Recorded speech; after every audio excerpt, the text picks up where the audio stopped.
David Littleproud is on the ground in one of the most hotly contested New South Wales seats, hoping to boost the chances of his local candidate. New South Wales political reporter Julia Bradley is in Morisset in the Lower Hunter. Julia, how are they liking their chances? Well, Kieran, I have to say the Nationals are feeling pretty confident about potentially making waves here in the seat of Hunter. It's only ever been held by the Labor Party, but we'll wait to see how things shape up this time around. 4.8% is the margin. Labor MP Dan Rippercholi holds this. He's a first-term MP, but I'm joined now by Nationals leader David Littleproud, who's on the ground with a candidate here. How are you, David, and how's the reception been here? Yeah, very good. In fact, Sue Gilroy's had a really good reception here this morning. I think what the people of Hunter have realised is they've got a local member that talks a very big game when he's in the Hunter, but when he comes to Canberra, he plays the games. He's bestowed by what is put on him by Chris Bowen and Anthony Albanese, and people of Hunter are fearing for their jobs. They want certainty, and coal will be out of the Hunter for many years to come. They'll be sending boats out from the Hunter. They'll be driving our economy, and we'll protect that and make sure that we use some common sense in making sure we protect their jobs and look for new jobs in nuclear power plants where they're actually generating our power. So I think they're looking for a future there, but the cost of living is what is killing the people of the Hunter. And that's why 25 cents a litre is what we're going to give immediately. The tax cuts, many of the people in the Hunter are on that low to middle income earning threshold. That'll give them that $1,200, but we're going to use our gas to get their energy bill down and get their food bill down quickly. And we're the only ones that are going to stand up to the supermarkets. Can I just ask, how do you think people in this seat feel about nuclear? We were here when that was first pitched by Peter Dutton, and there was a lot of scepticism.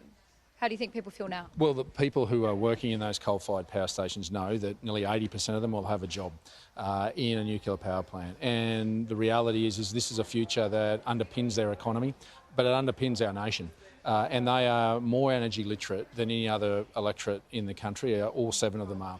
And so this is a furphy saying that they're not popular. They are popular. We've got internal polling to show that 60 to 70% of people in each of the electorates where we put them support nuclear power plants because they know this is about affordable baseload power that'll be there for generations, not a wind turbine or solar panel that there's about 20 jobs polishing. This is real high-paying jobs, and this is us having the courage to say we've got to fix the energy system because energy is the economy. I've been on the campaign for a little bit with Peter Dutton. I have to say he's taken his foot off the pedal when it comes to nuclear and how much he talks about it, especially in press conferences. Has polling softened around this? No, it hasn't. And in fact, if you want to see what's happened, look at the last Western Australian state election in the seat of Collie. The Liberal Party had a 15% swing to it.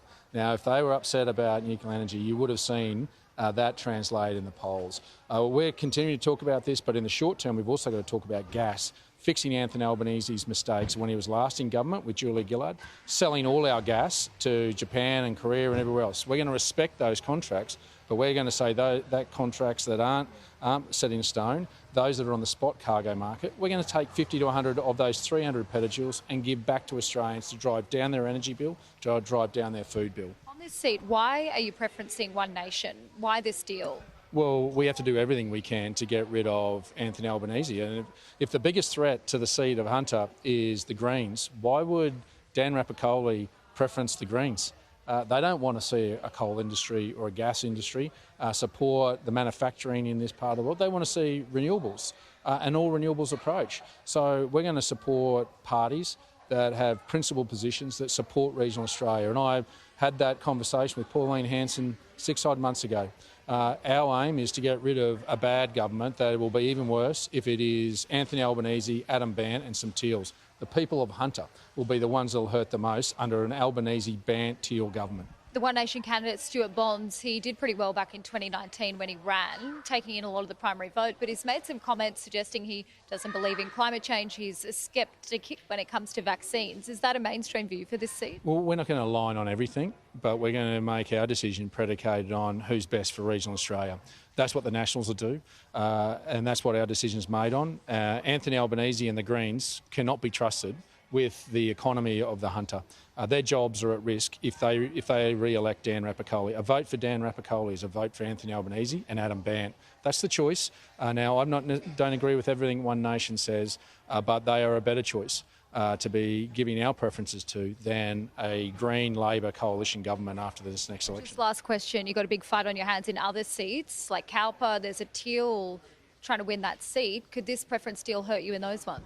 No, I think unfortunately we've got a Melbourne millionaire that's probably going to spend close to $2 million in Calpa. We haven't got that money as a small party as Nationals, but I'm confident that we can hold on with Pat Conahan because I think the people of Calpa also understand if they vote for an independent, they get Anthony Albanese, Adam Bann and Teals. That's not what our nation needs. That'll bring chaos. And so I think you'll see that I'm confident that Pat Conahan's done the work and that we'll get across the line, but we're not taking anything for granted. We can't compete with Melbourne millionaires coming in, spending all that sort of money and telling us how to live. I'm sure they can afford to pay the power bills, but the good people of Calpa can't. And that's why you need to have the courage to fix the nation's problems, not with an ideological one that they're going to benefit from financially, personally themselves, but with the courage to look after this nation. And I think, I'm confident that Pat Conahan will hold on in Calpa. We'll wait to see how it shapes up. Thank you for your time. So race to watch here in Hunter on the last day of pre-poll. See how it all goes. Julia, thanks for the update.